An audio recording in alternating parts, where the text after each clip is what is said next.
So we talked about, should unvaccinated workers be fired? And my position there is, if the company has announced you must be vaccinated or you can't work here, they cannot be empty threats. That if you're saying you're going to fire people if they're not vaccinated, you've absolutely got to do it. Okay. So the next question is, when workers say, I'll quit, do they actually do it? And increasingly, the evidence is they do not. Let's look at a couple articles from Massachusetts related to Massachusetts State Police. There are reportedly just under 2,200 state troopers right now, okay? Let's call it 2,200. It's actually 2,187. Dozens of Massachusetts State Police troopers have been resigning, claim that they are resigning over the COVID vaccine mandate, union says. This is an article from yesterday. And this article says the State Police Association of Massachusetts says dozens of troopers have submitted their resignation papers as a result of the mandate. The state is requiring all executive department employees to show proof of vaccination by the 17th or risk losing their jobs.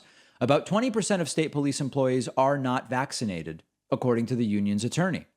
A source told WBZ-TV on Monday only one state trooper has told Human Resources they would resign because of the vaccine mandate. They also said there are others who spoke with HR to evaluate what their pensions would be if they chose to retire. The union released this statement. To date, dozens of troopers have submitted resignation paperwork, some of whom plan to return to other departments offering alternatives such as mask wearing and regular testing.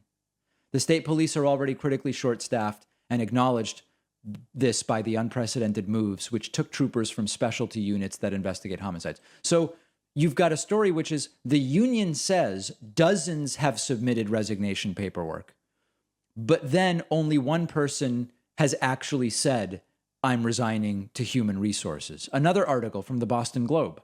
State Police Union says dozens of troopers plan to resign due to vaccine mandate, but police spokesman says only one definitively has. So we have to wonder, is what's going on with the union claiming dozens have submitted resignation, does that actually translate to people are actually really going to quit? So far, it's 1 out of 2,187 Massachusetts state troopers that have actually communicated this to Human Resources. I'm not saying that the union is lying, but I'm wondering whether they've collected resignation letters that many don't actually intend to give to anybody in Human Resources as part of a political statement of sorts. These are good jobs. You know, there's the waiting list to become a Massachusetts state trooper is very, very long, and these are really good jobs. Are they really going to quit over a vaccine requirement, in particular when their pensions may be at risk? The real headline so far seems to be fewer than, 1/10% of troopers have actually resisted the vaccination requirement. It's very easy to talk about quitting a well-paying job with great health care and retirement benefits over a safe vaccine, but it's a very different thing to actually go and to do it. So my question is, are a lot of these people just bluffing and they're not really going to quit?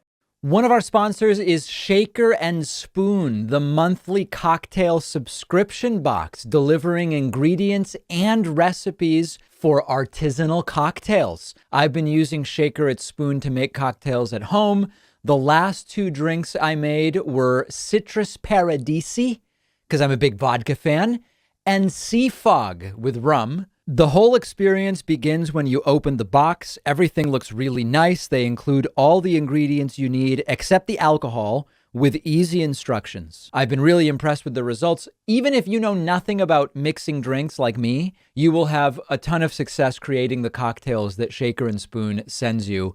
And you learn about mixology in the process and widen your horizons. It's the perfect thing to do for a date night. I've had a ton of fun with it. I think you will too. And you'll get $20 off when you use promo code PACMAN at checkout. Go to shakerandspoon.com/Pacman. The link is down below.